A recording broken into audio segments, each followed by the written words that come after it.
Angels Product.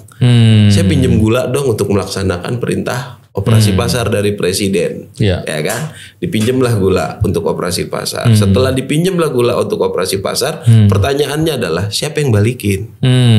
Setelah itu diberikanlah izin impor untuk si Angels Product untuk mengganti stoknya Angels Product yang digunakan. Ini di 2015 kejadian penerbitan izin impor yang dipermasalahkan. Sebelum Pak Tom Lembong menjabat, itu diterbitkan surat oleh Pak Rahmat Gobel daftar perusahaan gula dalam negeri. Ada BUMN, ada swasta, ya kan? Di situ ada. Nah, PT PPI lah yang melakukan penunjukan atau seleksi. Tidak ada perintah Pak Tom di sini. Iya. Ini tidak ada perintah Pak Tom. Jadi seolah-olah yang dibilang Pak Tom menunjuk ke 8 perusahaan gula rafinasi itu nggak benar. Yang milih adalah Pak Tom. Oh enggak. Oh iya. Bahkan fakta persidangan itu sudah sangat jelas dan tegas. Seluruh tersangka dari 8 perusahaan gula rafinasi itu kita tanya kok Pak Novel.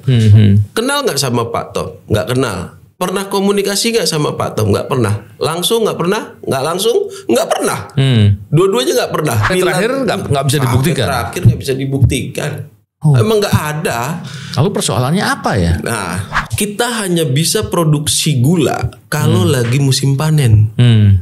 Kenapa kalau nggak musim panen kita nggak bisa? Satu, memang karena baru ada tebunya pas panen. Yang kedua, bekas tebu yang digiling itu, itulah bahan bakar si mesin menyala. Oh gitu. Kalau memang nggak ada, tolonglah kita kembalikan kepada adagium. Lebih baik membebaskan 1000 orang bersalah daripada memenjarakan 1 orang yang tidak bersalah. Betul. Yang menjaga jangan sampai menghukum orang yang tidak bersalah.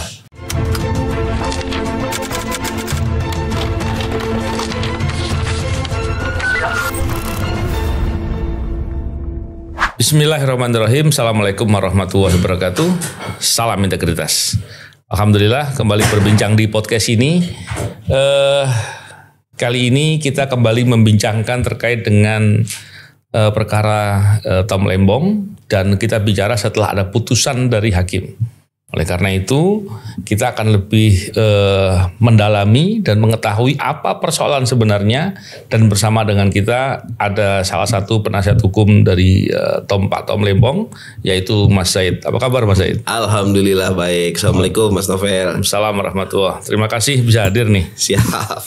Saya itu dari kemarin pengen tahu ini sebetulnya masalah yang dituduhkan ke Pak Tom Lembong ini apa gitu. Memang sih lihat dakwaan bisa tergambar lah ya. Tapi kan nanti kita pengen tahu dengan lebih jelas. Ini dakwaan ini sebenarnya apa yang terjadi. Karena dakwaan kan harus diuji di fakta-fakta dan kemudian kita lihat putusan. Sebelumnya saya ingin dapat gambaran dari Mas Zaid soal apa sih yang dituduhkan dalam dakwaan terhadap Pak Tom Lembong. Nah silakan Mas Zaid. Iya. Sebagaimana sudah diketahui publik ya, salam integritas dulu lah. Kita bicara apa adanya sesuai dengan fakta-fakta persidangan yang sudah terbukti. Jadi memang Pak Tom ini dituduhkan melakukan tindak pidana korupsi sebagaimana pasal 2 ayat 1 Undang-Undang Tipikor dan pasal 3 perbuatan melawan hukum dan penyalahgunaan kewenangan yang berimpak memperkaya orang lain, gitu kan. Pertanyaan selanjutnya adalah apa sih emang sebenarnya masalahnya? Iya kan? Iya. Kalau sudut pandang objektif dan subjektif dari saya, ini nggak ada masalah, yang ada dipermasalahkan. Kenapa saya bilang ini nggak ada masalah, yang ada dipermasalahkan? Gini, yang pertama adalah tuduhan korupsi ini didasarkan oleh perbuatan melawan hukum. Betul. Apa perbuatan melawan hukumnya? Itu yang perlu kita cek. Betul. Ya kan? Nah, perbuatan melawan hukum dalam tafsirnya si majelis hakim di pertimbangan putusan itu dikatakan adalah perbuatan yang melanggar sebuah peraturan, baik secara formil ataupun material. Ya kan? Nah, salah satu aturan formil yang digunakan adalah Kepmen Perindak 527 dan Permen 117 mengenai apa? Mengenai importasi gula. Pertanyaan selanjutnya adalah apa sih yang bermasalah dari importasi gula yang dilaksanakan oleh Pak Tom Lembong? Nah, sebelum menjawab ke situ, saya jelaskan dulu. Pak Tom ini jadi Menteri Perdagangan itu Agustus 2015 sampai dengan Juli 2016. Nah, hampir setahun lah ya. Hampir setahun gitu kan. Setahun lebih ya, hampir setahun lah. Hampir setahun. Kurang berapa hari aja. Kurang berapa hari aja gitu kan. Nah, pada saat beliau menjabat gitu kan, itu ada kondisi dan situasi di mana stok gula itu kurang atau menipis. Nah, kenapa bisa stok tuh kurang tuh kenapa? Nah, karena 2015 menteri sebelumnya itu tidak menerbitkan atau tidak memberikan izin impor. Kepada perusahaan gula. Nah, ya kan? Jadi gini, dalam Rakortas 12 Mei itu ya, itu dikatakan stok gula kita surplus. Kita bahas 2015 dulu ya untuk mempermudah. Di 2015 ini dikatakan Mei stok gula itu surplus. Jadi tidak perlu impor gula. Oh, bulan Mei ya. Bulan Mei 2015. Padahal dalam isi rapat selanjutnya itu cuma 3 bulan. Tapi ini di framing seolah-olah Pak Tom ngimpor pada saat gula surplus. Ini problem. Jadi stok ini mestinya harus bertahan sampai di masa produksi dalam negeri bisa didapat kurang lebih begitu ya. Jadi gini, untuk industri gula dan pemenuhan konsumsi gula dalam konteks bernegara, kita nggak bisa hitung 1-2 hari, 1-2 minggu, 1-2 bulan. Kita harus per tahun seperti apa, ya kan? Memang sayangnya tidak ada angka yang pasti, tapi kurang lebih jatuhnya sama, baik dari data BPS ataupun jurnal gula. Kita pakai patokan yang biasa dirujuk adalah jurnal gula. Ya. Pada saat bulan Mei itu dikatakan lebih atau katakan surplus, jadi tidak perlu impor gula, ya kan? Itu ternyata cuma 3 bulan. Mei, Juni, Juli, ya kan? Agustus, September selanjutnya itu kita perlu tetap menyiapkan stok, gitu ya. Berarti Mei sampai Agustus. Gitu kan. Nah, Pak Tom ini kapan pertama kali menerbitkan izin impor? Itu di bulan Oktober. Ya, pertanyaannya adalah kenapa di bulan Oktober Pak Tom menerbitkan izin impor? Nah, izin impor yang diberikan Pak Tom ini untuk mengganti. Nah, apa yang diganti? Nah, ada kejadian bahwa karena kondisi stok gula itu menipis, ya kan, dan di daerah pinggiran Indonesia ini stoknya kurang, makanya harganya jadi naik. Itu kan hukum ekonomi. Betul. Stok sedikit harga naik, stok banyak harga turun. Itu hukum ekonominya lah. Ahli sudah menyatakan itu di dalam ruang persidangan. Nah, pada saat stok ini menipis, ya kan, itu harga gula di daerah naik. Diperintahkanlah operasi pasar. Siapa yang menerima perintah? Ya salah satunya di Koperasi Angkatan Darat, gitu. Dan juga di Koperasi Angkatan Darat ini menerima perintah, akhirnya disetujui untuk melaksanakan operasi pasar. Nah, operasi pasar dilaksanakan. Lanjutnya adalah gulanya gula siapa untuk melakukan operasi pasar? Pinjemlah PT Angels Product. Saya pinjam gula dong untuk melaksanakan perintah operasi pasar dari presiden, ya kan? Dipinjamlah gula untuk operasi pasar. Setelah dipinjamlah gula untuk operasi pasar, pertanyaannya adalah siapa yang balikin? Kan gitu kan? Karena ini adalah sifatnya pinjaman, maka dia stok gulanya Angels Product harus dibalikin dong. Disinilah terjadi pergantian dari Pak Rahmat Gobel ke Pak Tom Lembong, ya kan? Nah, akhirnya Pak Tom ya namanya menteri, bukan pribadi. Ya kan, kementerian ini kan ngurus negara tuh, ya kan. Bukan soal pribadi Pak Rahmat Gobel atau Pak Tom Lembong, ya kan. Akhirnya karena ada fakta itu, diberikanlah izin impor untuk si Angels Product untuk mengganti stoknya Angels Product yang digunakan. Ini di 2015 kejadian penerbitan izin impor yang dipermasalahkan, gitu kan. Nah, apakah penunjukan ini merupakan suatu bentuk ekonomi kapitalis berdasarkan pertimbangan hakim kemarin? Saya nggak tahu juga itu hakim itu dapat wangsit atau dari petunjuk. Belajar ekonomi di mana itu ya? Nah, itu dia. Yang lebih mengerikan kan nggak pernah ada pembahasan tentang ekonomi kapitalis selama persidangan. Kok tahu muncul dalam putusan? Pak Novel orang hukum, ya kan? Kalau yang mohon maaf gitu, kita belajar hukum kan, fakta hukum di persidangan yang digali itulah yang dijadikan dasar putusan hakim. Ini nggak pernah ada pembahasan dari penyelidikan, penyidikan, penuntutan sampai dengan pemeriksaan saksi, muncullah ekonomi kapitalis ini. Saya juga bingung, apakah menunjuk koperasi itu adalah bentuk ekonomi kapitalis? Wallahu alam lah, itu hakim pertimbangannya dari mana. Tapi intinya di 2015 persetujuan impor itulah yang dipermasalahkan. Kita lanjut membahas si gulanya tadi. Karena zaman Pak Rahmat Gobel ini tidak melakukan importasi gula, akhirnya stok gula di akhir tahun cuma 840.000 atau 160.000 atau 820.000, pokoknya sekitar 800 ribuan. Ini problem, memang tidak ada data pasti, ya kan? disepakatilah dalam rakortas itu. Rakortas bulan apa itu? Bulan Desember. Okay. Stok prognosa gula tinggal 820.000 sekian. Maka kita membutuhkan stok paling aman itu paling nggak 1,1 1,2 juta gula per tahun gitu. Nah, pandangan dalam dakwaan dan tuntutan ini itu sisa akhir tahun itu surplus. Kita hadirkan dong ahli. Iya kan? Ahli orang ekonomi lah. Apa sih yang dimaksud surplus? Surplus itu ketika konsumsi, ya kan? Ketika produksi melebihi konsumsi. Ya kan? Konsumsi tahunan itu selalu di bawah hasil produksi dalam negeri. Makanya kita impor. Kenapa? Dan mau nggak mau harus impor. Mau nggak mau harus impor. Kebun tebu kita itu tidak mencukupi untuk kebutuhan gula kita. Gitu loh. Untuk gula konsumsi itu butuh paling nggak per tahun itu 3 jutaan. Itu di luar rafinasi yang untuk industri. Kan? Nah, di situ kita Pak Tom akhirnya berdasarkan rapat koordinasi terbatas itu selaku menteri menerbitkan dong penunjukan berdasarkan surat di bulan Januari. Ya, ditunjuklah PT PPI karena apa? Saya flashback ke rakortas di Mei ini dari sebelum Pak Tom menjabat. Di rakortas Mei dan di rakortas selanjutnya Menteri BUMN Bu Rini Sumarno yang keterangannya dibacakan oleh jaksa penuntut umum saat sidang karena 4 kali hadir tidak hadir di persidangan karena acara keluarga itu dikatakan bahwa ini statementnya Bu Rini akhirnya kita bawa ke persidangan itu kan di videonya. Nah, di situ dikatakan kalaupun harus impor yang melaksanakan importasi itu tolong ditunjuk PT PPI. Karena fakta persidangan ternyata PT PPI ini adalah PT BUMN ya kan, tapi penugasannya dia berada di bawah koordinasi oleh Kementerian Perdagangan. Akhirnya ditunjuklah PT PPI ya. PT PPI kerjasama dengan siapa perusahaannya ya kan?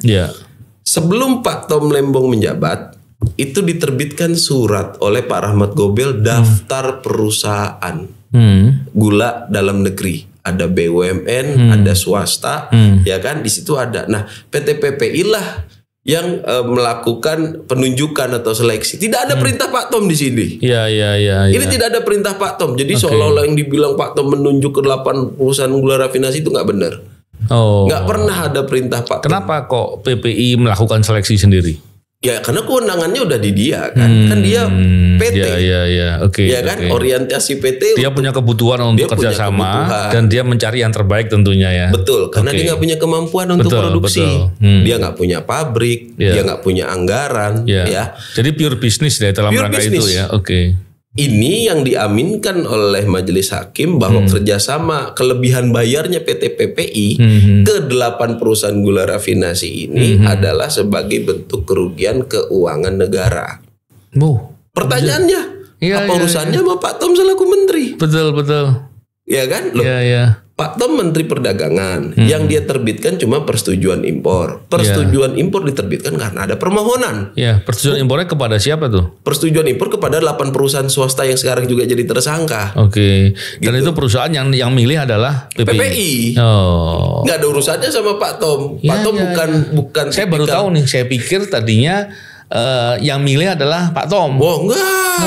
Iya. Bahkan fakta persidangan itu sudah sangat jelas dan tegas. Seluruh tersangka dari 8 perusahaan gula rafinasi itu kita tanya kok Pak Novel. Kenal nggak sama Pak Tom? Nggak kenal. Pernah komunikasi nggak sama Pak Tom? Nggak pernah. Langsung nggak pernah? Nggak langsung? Nggak pernah. Dua-duanya nggak pernah. Ada pertemuan atau ini juga nggak pernah. Nah, jaksa punya informasi nggak yang menyatakan sebaliknya bahwa dia ternyata pernah? Nah, itulah dikait-kaitkan. Nah, dikait-kaitkannya gimana ya? Dikait-kaitkannya Pak Tom ini punya staf sus ya, tenaga ahli lah gitu. Staf susnya dia 2 orang, Pak Gunario sama Salomo. Nah ini hanya berdasarkan keterangannya dia bahwa Pak Tom pernah ikut rapat pertemuan. Karena ada pertemuan kan setelah PT PPI itu ditunjukkan, dia otomatis berkoordinasi dong. Setelah ditunjuk. Kan? Setelah ditunjuk. Nah, tapi ternyata dalam fakta persidangan ada juga pertemuan sebelum ada penunjukan. Gitu. Lah, tapi Pak Tom kan nggak tahu urusannya. Itu internal PT PPI dan si 8 perusahaan gula rafinasi itu. Iya. Gitu. Jadi tidak ada bukti yang menyatakan pertemuan-pertemuan itu adalah persekongkolan melibatkan Pak Tom Lembong. Gitu. Itu tidak pernah ada bukti itu. Itu clear. Gitu. Murni persetujuan impor yang dibelikan untuk mengatasi stabilisasi harga dan untuk menjaga stok gula. Dalam konteks investigasi membuat hipotesis itu boleh. Tapi dalam proses pembuktian di persidangan harus dibuktikan yang jelas. Betul. Kalau nggak jelas, nggak boleh dijadikan fakta yang dipertimbangkan dalam perkara. Karena Pak Novel lebih paham. Kebenaran yang dicari dari pidana ini adalah kebenaran material. Betul, material. Material tuh nggak bisa enggak gitu. Ya, pertemuan-pertemuan itu, nah penugasan di bulan Januari yang diberikan kepada PT PPI oleh Pak Tom ini, menurut jaksa bisa dibuktikan, ya kan? Ada pertemuan-pertemuan ini sebelumnya. Makanya kita tanya, dalam pertemuan-pertemuan itu ada Pak Tom enggak? Enggak. Sampai terakhir nggak bisa dibuktikan. Terakhir nggak bisa dibuktikan. Emang nggak ada. Lalu persoalannya apa ya? Nah, saya sebelum saya menjelaskan itu, dalam suatu kesempatan kita pernah nanya nih di tahanan sama Pak Tom. Pak Tom, bener kenal nggak ya sama orang-orang itu? Bener pernah ketemu nggak ya? Pak Tom menyatakan itu cukup menarik jawaban. Mas Said, sebelumnya saya mohon maaf katanya kan, tapi saya ini Menara Gading loh dulu. Saya ini bukan orang yang mudah ditemui loh. Oke. Gitu. Jadi nggak mungkin saya tuh nemuin orang-orang kayak gitu, apalagi harus cawe-cawe. Iya. Statement itu saya pegang. Dari sebelum sidang itu saya pegang gitu. Saya percaya sama klien saya, tapi coba kita tes di persidangan. Begitu kita saksinya yang diperiksa adalah 8 perusahaan swasta itu, loh. Mereka semua jawabannya sama. Memang gak pernah ketemu Pak Tom, gak pernah komunikasi langsung ataupun tidak langsung. Baik itu sebelum menjabat, saat menjabat, setelah menjabat.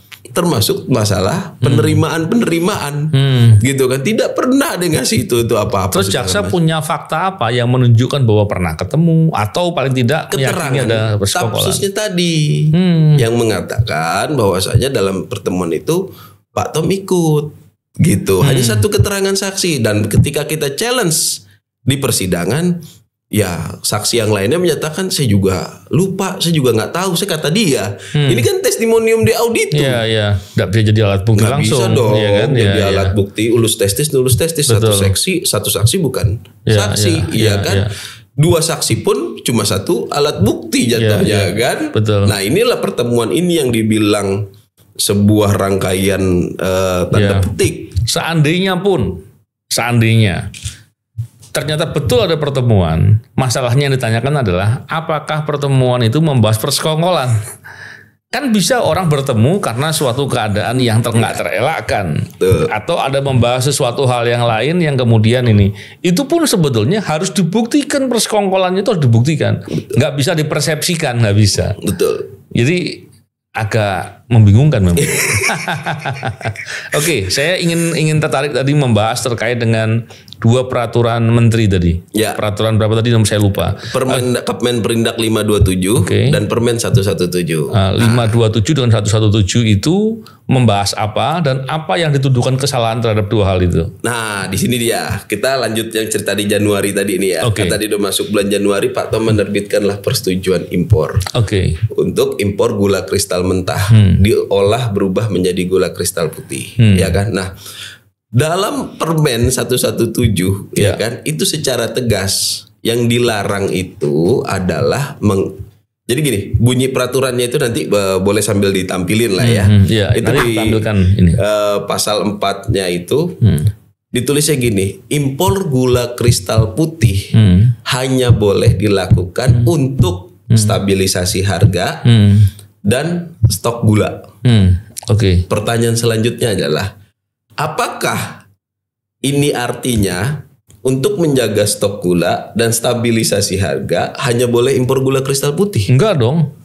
Harusnya artinya adalah gula kristal putih itu tidak boleh diimpor kecuali untuk stabilisasi harga dan stok. Kan itu harus artinya. Itu berarti nilai bahasa Indonesianya bagus. Waduh, alhamdulillah. Loh, kita bingung loh. Ini kan pasal 4 bunyinya impor gula kristal putih hanya boleh untuk stabilisasi harga dan menjaga stok. Betul. Ya kan? Kebutuhannya adalah saat itu karena gula stoknya cuma 800.000 untuk buffering, padahal jumlah stok minimal awal tahun yang harus ada itu adalah 1,25 juta ton. Ya nggak harus impor gula putih kan, gitu loh. Nah, inilah yang dipandang kesalahan perbuatan melawan hukum. Yang menurut pertama, jaksa. Menurut jaksa, gitu kan? Hakim diamini juga, hakim juga belum. Iya.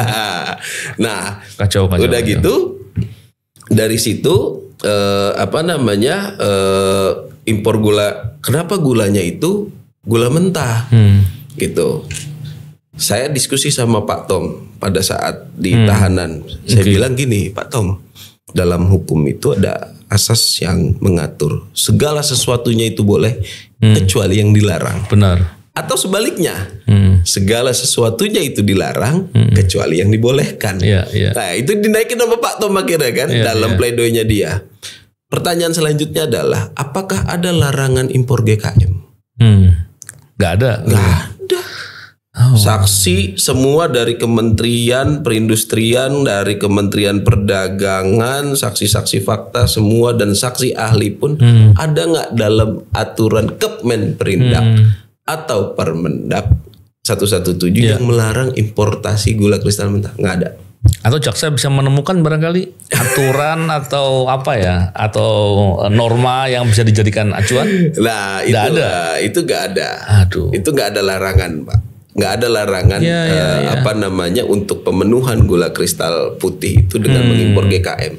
Terus selanjutnya adalah setelah diimpornya gula kristal mentah, ada nggak larangan dalam aturan itu merubahnya ke gula rafinasi? Itu juga nggak ada. Itu juga nggak ada. Nah, tapi dibilang perbuatan melawan hukumnya apa selanjutnya kan? Loh, ini kan perusahaan gula rafinasi. Rafinasi ini untuk kepentingan industri. Kenapa digunakan untuk kepentingan konsumsi? Dengan mengimpor gula kristal mentah, merubahnya jadi gula kristal putih. Saya jelaskan secara industri gulanya dulu sekarang untuk mempermudah pemahaman ini. Benar, saya awam soal itu. Saya juga baru belajar gara-gara kasus ini. Jangan sampai saya kemudian ikut salah. Nah, jadi gini, perusahaan gula saat itu BUMN lah khususnya itu untuk memproduksi gula. Kalau Pak Novel ngeteh kan gulanya agak cepat tuh kasar. Itu yang kita maksud dengan gula kristal putih. Ada gula kristal rafinasi yang disidang dimakan oleh Pak Tom itu tuh kita simulasikan itu kan. Nah, si gula kristal mentah ini untuk diolah menjadi gula kristal putih ini kan butuh mesin. Ada alatnya dong, nggak sembarangan. Yang punya ini hanya swasta. Si 8 perusahaan itu. PPI nggak punya. PPI nggak punya. Pantas dia nunjuk ini kerjasama sama swasta ya. Karena di Perpres 71, nah ini saya pakai ini ya. Perpres 71 itu membolehkan BUMN itu bekerja sama dengan pihak swasta.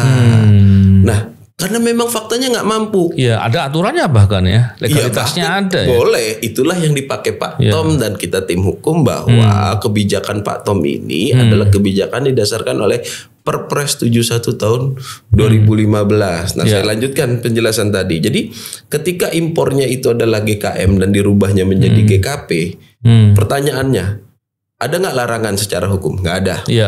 Apakah ini bermanfaat untuk Indonesia? Sangat bermanfaat dan memberikan keuntungan devisa. Dibuktikan oleh ahli kita Fit Adrison waktu itu kan. Fit itu menyatakan bahwasanya keuntungan yang bisa dicapai dengan mengimpor gula mentah dan Indonesia merubahnya menjadi gula kristal putih itu hampir 920 miliar. Oh, besar sekali ya. Sangat besar karena apa? Kita ngimpor barang mentah. Kita olah. Pengolahan ini banyak hal. Ada tenaga kerja. Ya kan, dari tenaga kerja ada pajak. Negara kan dapat lagi kan. Nah, pengolahan ini kan ada pembelian bahan bakarnya, ya kan? Ada pembelian karungnya, ada pembelian apa segala macam. Itu kan semua multiplier efek. Multiplier efek itulah ketika kita ngimpornya gula mentah. Berarti menguntungkan negara dong, bukan merugikan negara dong. Sangat menguntungkan, itu bisa kita buktikan. Nah sekarang kalau impornya gula kristal putih, ya kan, yang memproses siapa?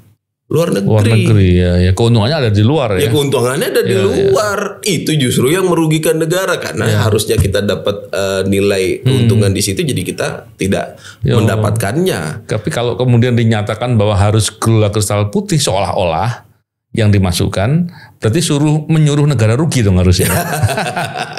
Iya juga.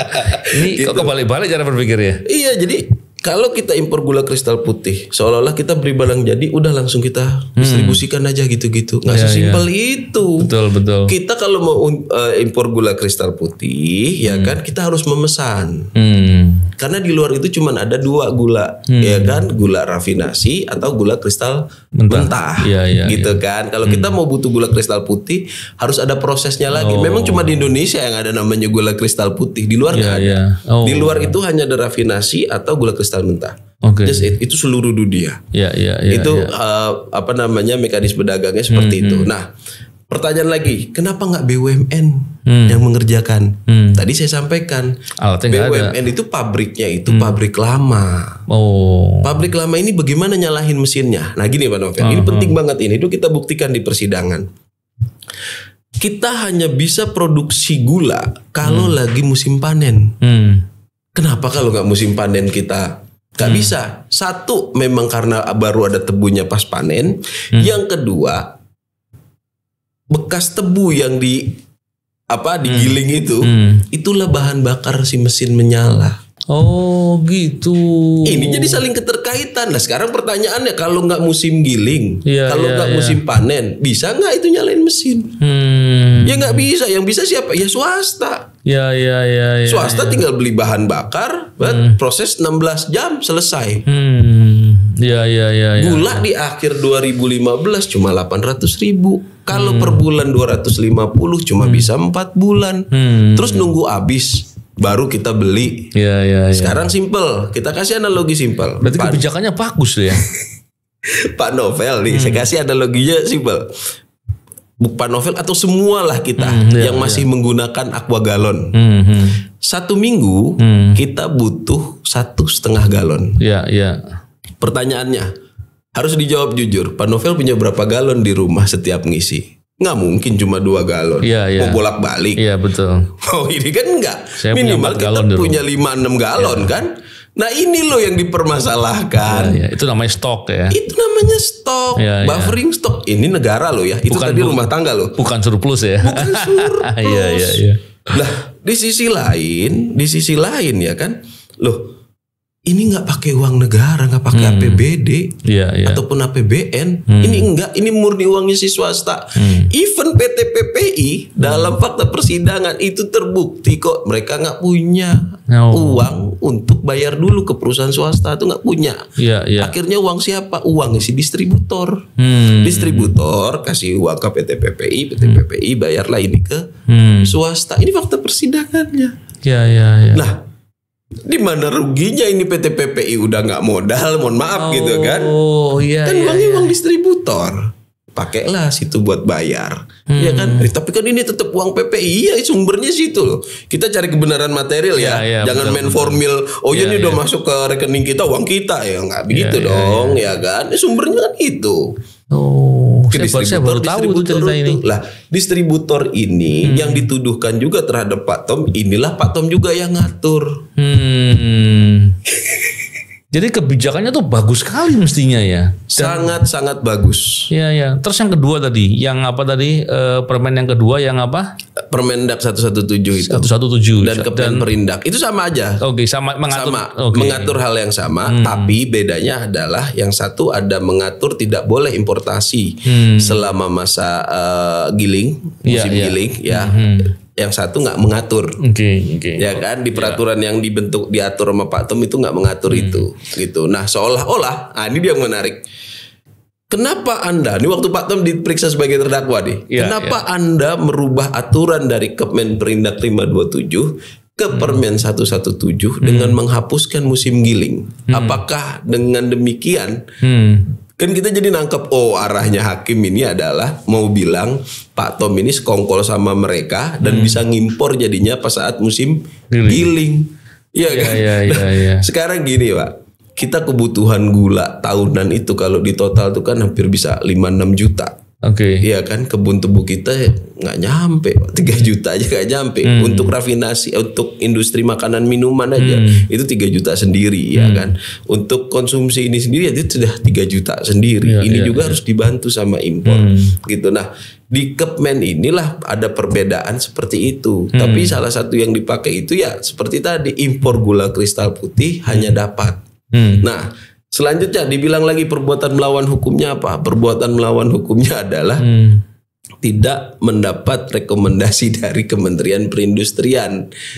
Kan perusahaan swasta ini perusahaan industri untuk gula industri, tapi dia mengolah untuk gula konsumsi. Jadi kan nggak ada izinnya. Iya, kalau swasta untuk kebutuhan industri, makanan ketika minuman. mau impor gula kristal mentah mungkin ya. Itu harus izin ke Kementerian Perindustrian. Yes. Itu kalau keseharian. Yes. Kalau penugasan mestinya enggak dong. Jadi gini, ada konteks kerja, ada konteks formilnya. Nah, konteks kerja ini kan memang dia penugasan. Tapi konteks formilnya ini kan untuk konsumsi. Betul. Harus diingat ya.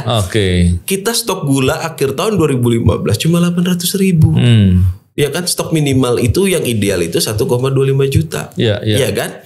Bagaimana mengatasi ini? Minta tolonglah sama si swasta. Swasta ini bantu negara sebenarnya. Gitu. Dia akhirnya dia bantu merubah gula kristal mentah menjadi gula kristal putih. Kok nggak ada izinnya dari Kementerian Perindustrian? Kan bukan buat industri, Pak. Ini untuk konsumsi. Itu sederhana sekali kok, sampai salah ya cara berpikir ya. Saya nggak tahu deh. Saya khawatir jadinya. Saya nggak tahu deh. Kan? Tapi yang pasti kita akhirnya dapat bukti persetujuan importasi untuk PT Angels Product di 2016 untuk keperluan industri. Ada izin ya? Ada izinnya. Dan si PT Angels Product ini menyampaikan loh, kalau untuk industri ini dia betul butuh perindustrian. Akhirnya di persidangan kita tanya, bilang kan, emang ada ya izin tersendiri untuk konsumsi. Gula konsumsi yang diproduksi oleh perusahaan atau pabrik rafinasi? Ya nggak ada. Orang aturannya juga nggak ngatur, nggak ada larangan. Coba kita balik ke yang lebih dasar adalah hukum pidana kita. Boleh nggak orang dipidana kalau nggak ada aturannya? Nggak boleh. Nggak boleh. Makanya dia pakai pasal 1 Jagat itu 2 ayat 1. Ya kan, perbuatan melawan hukum. Apa aja yang di 2015 dibilangnya lah Pak Tom tidak ngecek harga, dibilangnya lah Pak Tom tidak melakukan evaluasi, dibilangnya lah Pak Tom tidak melakukan rakortas.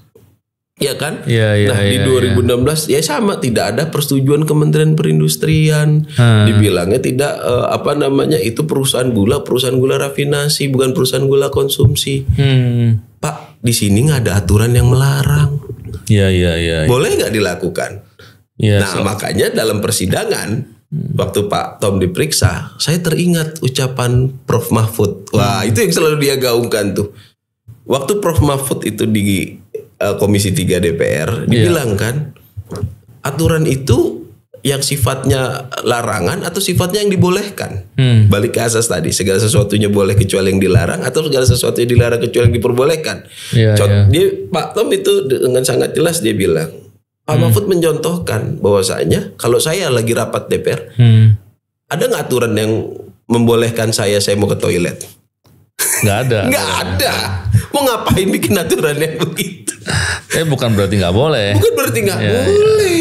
Kan nggak ada aturannya. Batuk juga nggak dilarang kan? Nggak ada. Iya kan. Nah disitulah makanya Pak Tom itu, Mas Said, kok begini ya jadi pembuktiannya? Ya udahlah Pak Tom, sabar-sabar dulu lah, kita kita bantah aja lah, tetap satu-satu.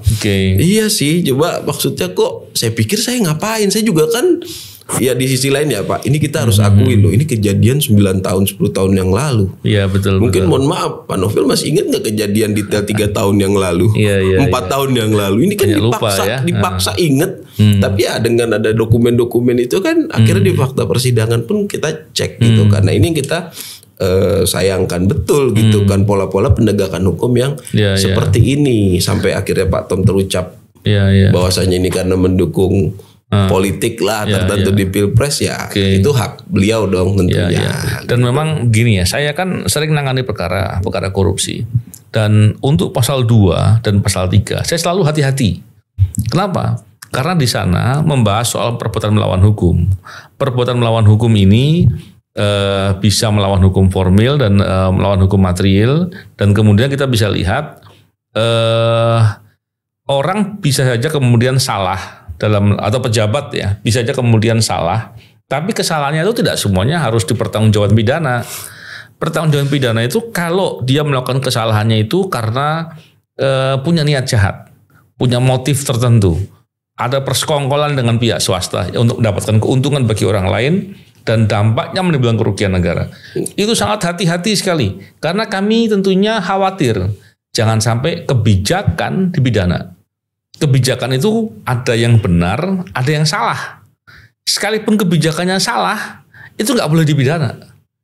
Kecuali kalau berbuat kebijakan yang salah itu yang melanggar hukum, itu dilakukan dengan suatu motif atau niat jahat untuk mendapatkan keuntungan sendiri atau menguntungkan pihaknya atau pihak orang lain. Yang itu berdampak kausalitas langsung dengan kerugian negara.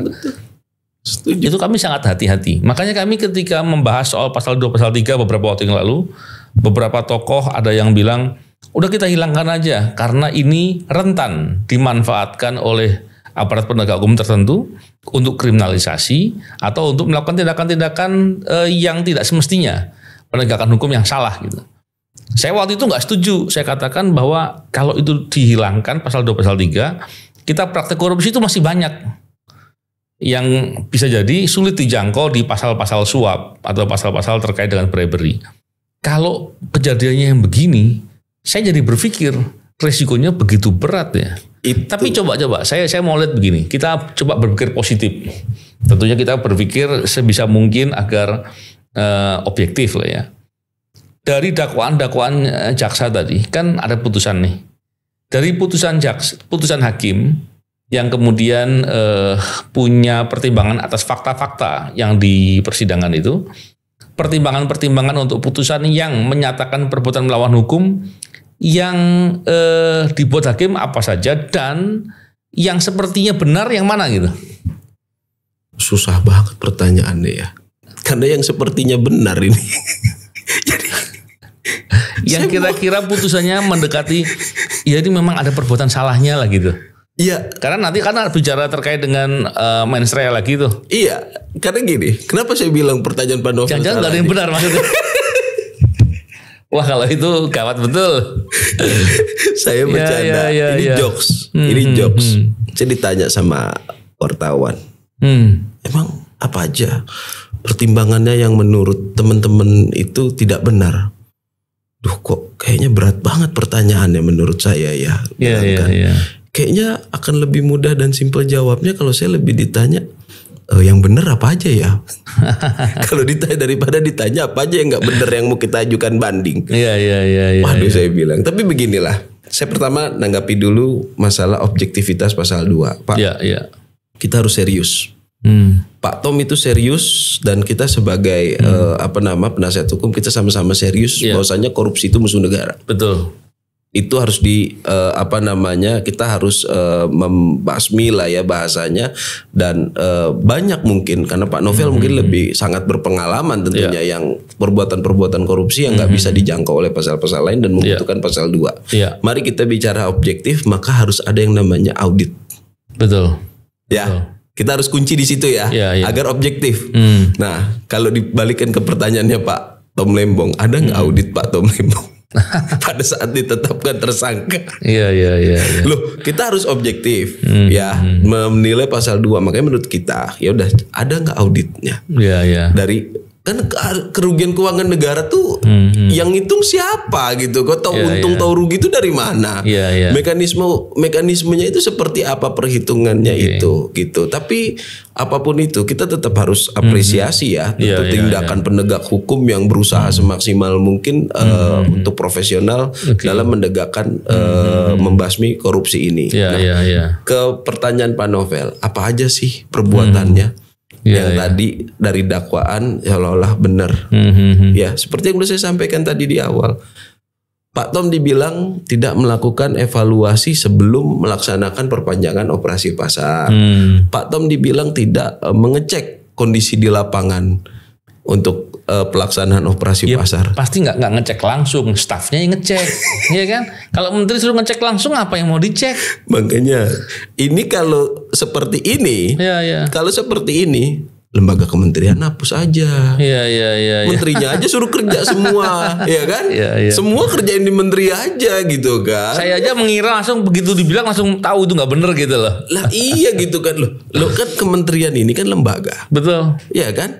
Jabatan menteri juga jabatan kelembagaan negara kan gitu kan. Itu kan bukan si Tom Lembongnya pribadi. Iya betul. Kalau dibilang salah untuk hal-hal yang seperti ini kok sayang banget gitu ya. Pertimbangan seperti itu. Terus lagi balik. Kenapa tidak meminta persetujuan di rapat koordinasi terbatas? Ya kan? Loh, kan yang berwenang Mendak. Perpres 71 jelas. Kementerian Perdagangan dalam rangka stabilisasi dan kebutuhan pangan itu termasuk gula ya. Itu berwenang untuk menjaga stok dan menjaga stabilisasi untuk mengambil kebijakan-kebijakan tersebut. Nah, impornya kenapa gula kristal mentah? Biar harganya murah. Betul. Beli barang harga murah, diolah juga nggak terlalu mahal. Impactnya kemana? Masyarakat tentu belinya nggak mungkin sekarang gini. Contoh aja lah, beli mic jadi ini, yang simpel ya kan, sama beli bahan-bahan untuk mix kemudian dirakit di sini. Mana yang bisa lebih mahal? Gitu kan? Itu kan udah jelas, simple kayak gitulah kan. Itu ahli kita udah menerangkan. Nah, di sisi lain perbuatan melawan hukumnya Pak Tom Lembong lagi selain tidak melalui rapat-rapat itu, perusahaan-perusahaan itu ya kan tidak punya izin untuk mengolah gula kristal mentah menjadi gula kristal putih. Pertanyaan krusial selanjutnya, apakah ada izin tersebut? Kementerian bilang nggak ada. Lah kalau nggak ada jadi apa salahnya? Kenapa nggak ada? Ya memang aturan nggak ada mengatur mengenai. Artinya nggak dilarang gitu ya? Dilarang Pak, gitu kan. Dan Pak Tom ngajak berpikir yang lebih lebih ke atas lagi, coba melihat mengembalikan ke zaman saat itu. Itu era baru periode pertamanya Pak Jokowi dan Bapak Yusuf Kalla. Ya kan? Itu era di mana transisi dari pemerintahan ya Pak SBY ke Pak Jokowi dan era di mana Pak Yusuf Kalla minta deregulasi aturan-aturan teknis detail. Karena apa? Ini jadi sarang korupsi juga loh, Pak Novel. Betul. Ngurus izin ini, ngurus izin ini, ya kan? Kalau semuanya pakai izin malah ada praktek korupsi ya. Nah itu wajar. Artinya apa? Tindakan Pak Tom dan statement Pak Tom ini di pengadilan ini terbukti. Apa buktinya? Indonesia menempati negara dengan urutan 122 dengan aturan ekspor impor paling ribet sedunia. Aduh, gitu. Nah, biasa. Jadi perbuatan-perbuatan melawan hukum ini yang kita bantahkan dan hitungan auditnya juga ini nggak benar. Nanti saya masuk ke audit sekarang Pak Novel ya. Jadi kan dibilang kerugian keuangan negara, ya kan?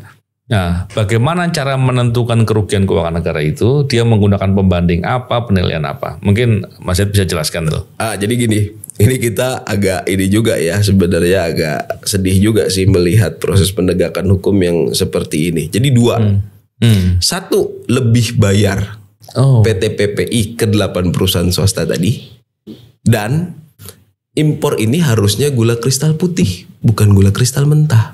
Walaupun aturannya nggak ada yang bilang begitu. Nggak ada ya. Kita challenge akhirnya satu-satu dong. Okay. Ya, kita challenge. Yang pertama mengenai harusnya gula kristal putih menjadi gula kristal mentah. Di mana PDRI, pendapatan negara jadi berkurang. Seharusnya bayar barang jadi yang dibayar barang mentah. Pertanyaan selanjutnya adalah, itu acara bicara potensi kerugian dong. Artinya dari sisi itu udah salah. Potensi kerugian itu nggak bisa menjadikan dasar untuk menghitung kerugian. Yang kedua, faktanya nggak berbasis dari aturannya nggak mengatakan begitu gitu. Betul. Dan faktanya, dia kan maunya gini. Kalau impornya metal, bahan iPhone kan metal. Yang dibayar iPhone-nya. Kan nggak logis. Saya ngimpor bahan metal, Pak. Oh enggak, tapi kan bahan metalnya mau dipakai buat jadi iPhone, jadi harus bayar iPhone masuk. Ini gimana coba ceritanya? Gitu kan? Kita kuatkan dalil itu, kita datangkan 3 orang ahli sekaligus saat itu ya kan, Pak Antoni ekonom, yang kedua Fit Adrison ya kan, yang ketiga Prof Haula. Itu kita hajar habis ahli pajak itu. Pajak itu yang dibayar di bea cukai yang barang masuk, bukan barang seharusnya. Iya kan? Masuknya apa? Masuknya apa itu yang dibayar. Nah makanya Pak Fit Adrison itu bilang, bea itu kalaupun ada kerugian keuangan negara cuma 2. Satu, misklasifikasi. Yang kedua, under invoicing. Contohnya apa? Impornya Apple, yang dibayar Xiaomi, ya kan? Lebih murah ya. Lebih murah. Impornya mobil BMW, yang dibayar mobil yang di kualitas bawah BMW, itu under invoicing namanya. Ya kan? Yang kedua misclassification. Itu yang tadi yang namanya misclassification ya kan. Yang kedua under invoicing. Bilangnya harganya 10.000 ya kan? Padahal aslinya 30.000. Itu baru bisa. Makanya kita sangat yakin gitu kan, ini pasti patah ini. Yakin lah ini patah. Dan nggak dipakai hakim akhirnya. Dan nggak dipakai hakim akhirnya. Hakim pakainya yang mana akhirnya? Hakim pakai yang satu lagi. Nah, satu lagi ini apa? Kelebihan bayar PT PPI kepada 8 perusahaan gula rafinasi tadi. Urusannya apa dengan Pak Tom? Kacau. Ini kan nggak ada kausalitas antara yang dituduhkan sebagai perbuatan melawan hukum dengan kerugian keuangan negara. Kan mestinya nggak bisa dipakai itu. Oke, kita coba kita pahami dulu. Seolah-olah benar dulu nih, ya kan? Seolah-olah ada kaitan gitu. Coba. Ini memang sejak putusan ini kita tim penasihat hukum jadi nggak bisa tidur, bingung ini kita juga jadi. Jadi gini, PT PPI seharusnya membayar 8.900 ke perusahaan gula rafinasi. Pertanyaannya adalah dasar 8.900 apa? Itu HPP. Nah, harga pokok penjualan. Nah, kalau HPP, kita bicara fakta dulu ya Pak ya. Lelang itu yang dipakai. Lelang harga gula lah yang dipakai. Hari itu harga lelang itu, harga lelang petani nggak mau dong Pak, kesian dong Pak. Kita harus menghargai petani. Setahu saya kan gini, harga HPP tadi itu adalah proteksi untuk melindungi petani agar nggak dibeli murah kan. Betul. Gitu ya? Tapi faktanya Pak ya, memang pembelian harga lelang itu yang dipakai petani. Hari itu udah 10.000 sampai 11.000. Bahkan sampai 12.000. Ya, artinya udah di atas. Petani untung dong. Iya. Ya kan? Kalau di bawah, kalau itu dijadikan pagu maksimal, petani kegencet kan gitu. Pertanyaan selanjutnya, apa korelasinya Pak sama petani? Kan belinya ke perusahaan swasta. Iya. Iya kan? Oke, sekarang saya jelasin. 8.900 ini tidak masuk akal karena apa? Karena harga lelangnya udah 10.000 dan 11.000, 12.000 sekian. Ya kan? Nah, si 8.900 ini ibaratnya itu kayak UMR. UMR Jakarta berapa? 5 juta. Nah, ternyata Pak Novel gaji 10 juta. Yang gaji itu ngelawan hukum berarti itu. Loh, sama dengan disuruh HPP. Gajian suruh UMR semuanya gitu ya. Kacau. HPP itu 8.900. PT PPI belinya pun ke swasta ya. Itu 9.000. Ya yang negosiasi PPI sendiri atau Mendak? Dengan enggak lah perusahaannya lagi Mendak. Urusannya apa sama PPI ya? Iya, ini sebenarnya logikanya nih logika Mendak apa logika broker sih? Pak Tom ini bingung juga kita kan jadinya kan. Ya, itu kan 8.900 dibilang kan belinya 9.000 termasuk 9.900 termasuk pajak.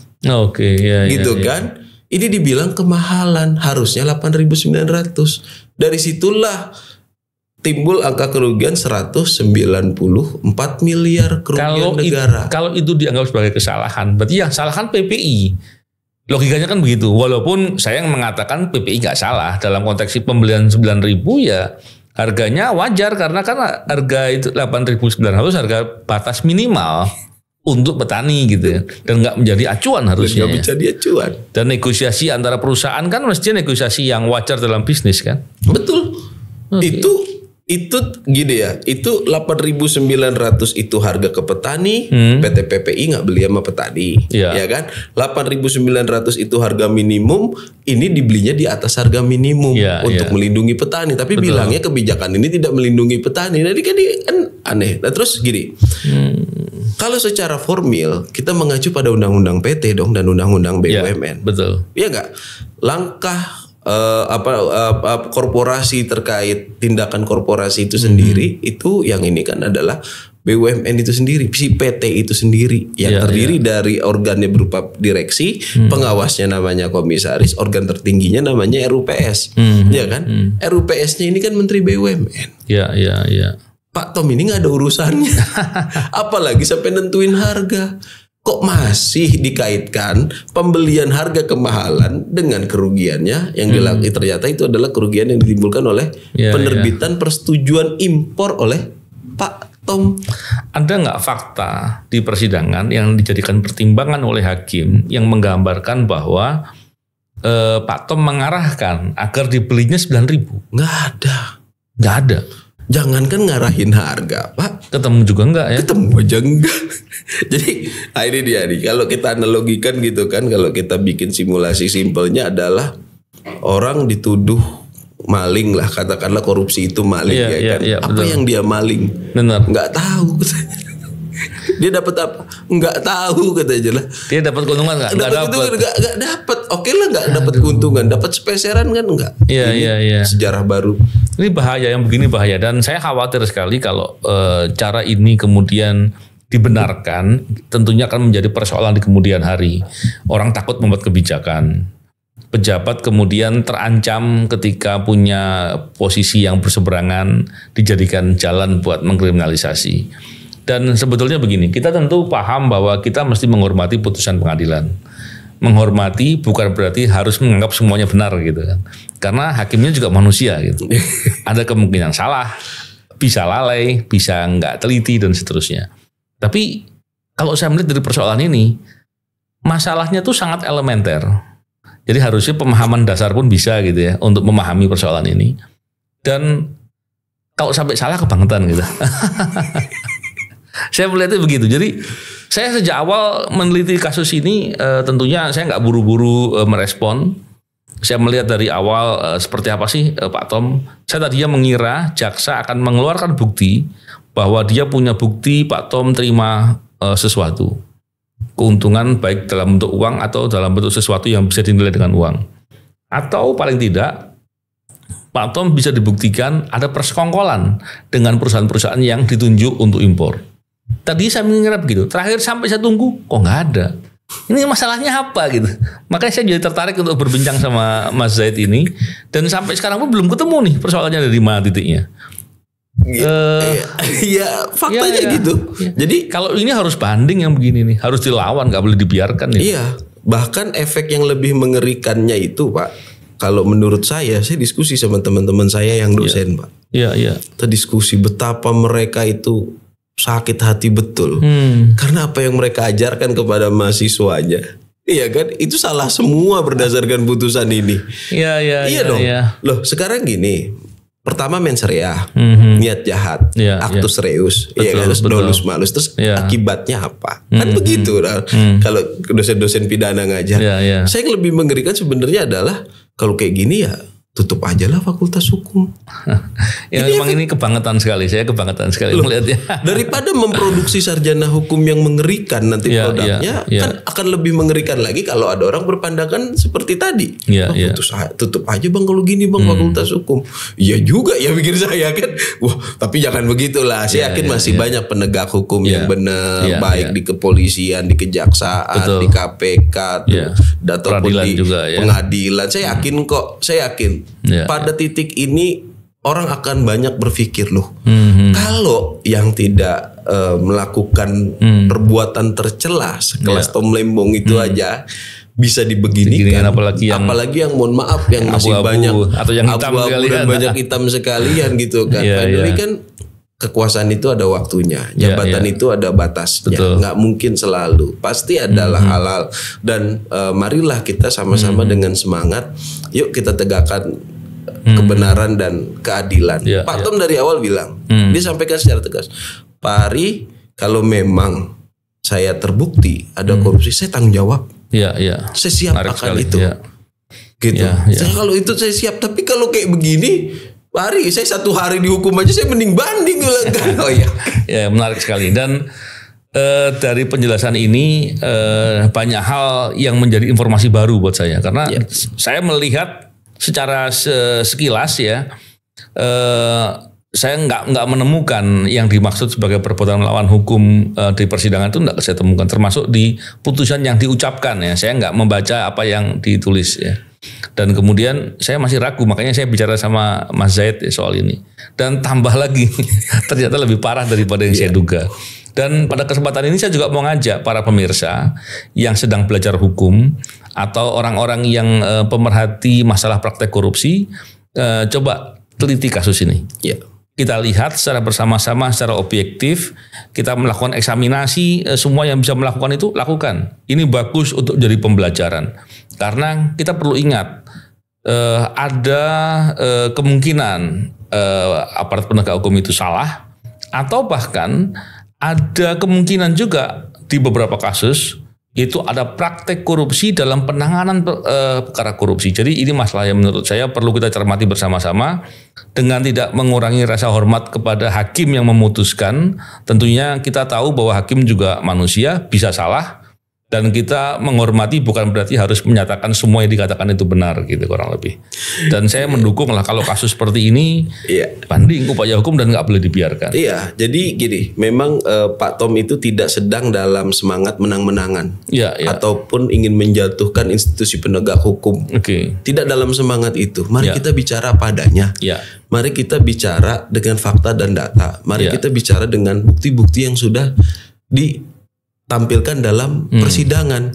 Keputusan hakim harus dihormati. Yang bagaimana dulu? Keputusan hakim yang seperti apa? Yang benar, yang adil. Kan? Dan kami terus terang selama proses ini kami tidak pernah menghina institusi, kami tidak pernah menghina sebuah lembaga. Enggak. Mari kita bicara fakta. Mari kita bicara data. Mari kita bicara aturan. Karena apa?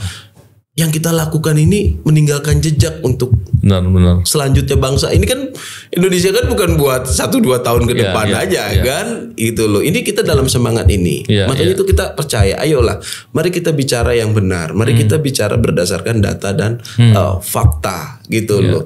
Tidak ada perbuatan tercela yang dilakukan Pak Tom Lembong. Saya juga terus terang kaget. Biasanya menteri kalau udah diginiin ya, yang udah mohon maaf gitu ya, adalah Pak namanya ketelingsut kan, namanya ketelingsut atau ada kekhilafan atau ada apa atau itu. Biasanya kan ada gitu. Ini kan Pak Tom loh, faktanya sampai akhir persidangan nggak ketemu ya, nggak ada, memang nggak ada gitu ya. Marilah kita kalau memang nggak ada, tolonglah kita kembalikan kepada adagium.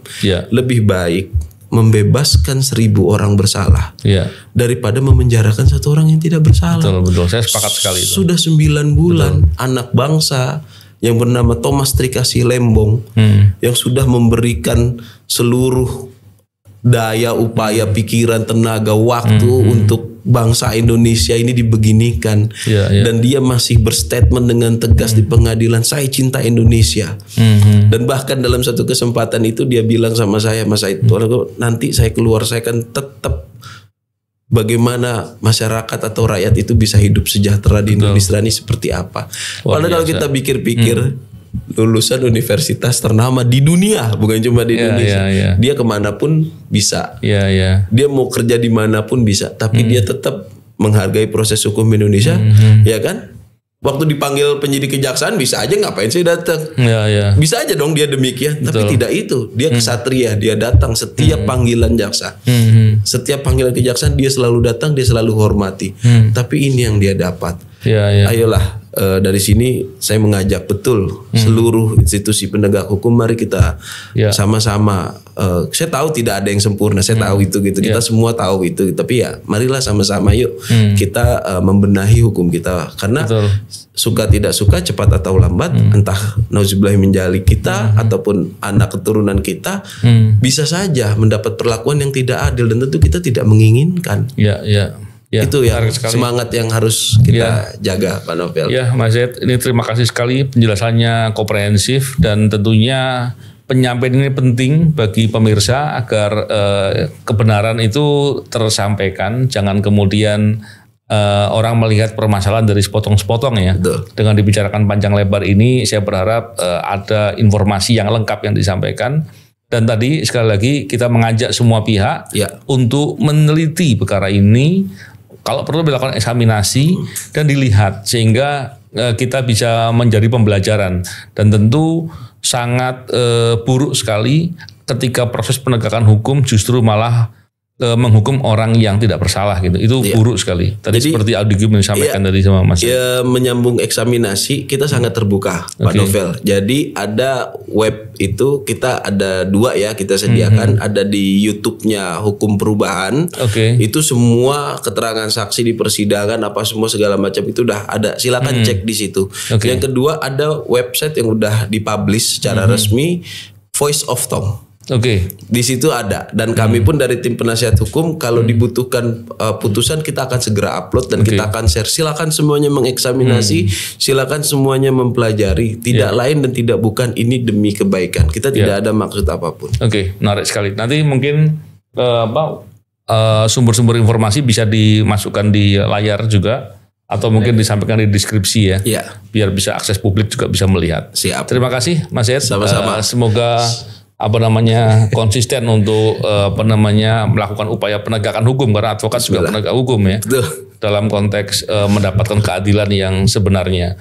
Dan tentu kita berharap, kita khawatir kalau penegakan hukum tidak hati-hati untuk menjaga jangan sampai menghukum orang yang tidak bersalah.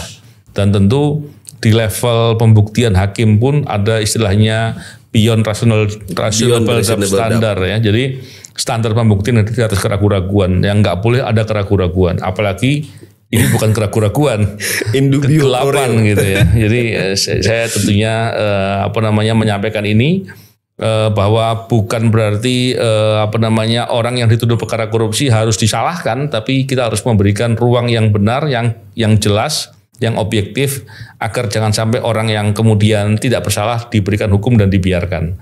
Terima kasih sekali lagi. Salam buat Pak Tom Lembong. Siap. Salam hormat tentunya. Dan semoga mendapatkan putusan keadilan yang tidak terlalu lama. Terima kasih. Salam integritas. Assalamualaikum warahmatullahi wabarakatuh. Waalaikumsalam warahmatullahi wabarakatuh.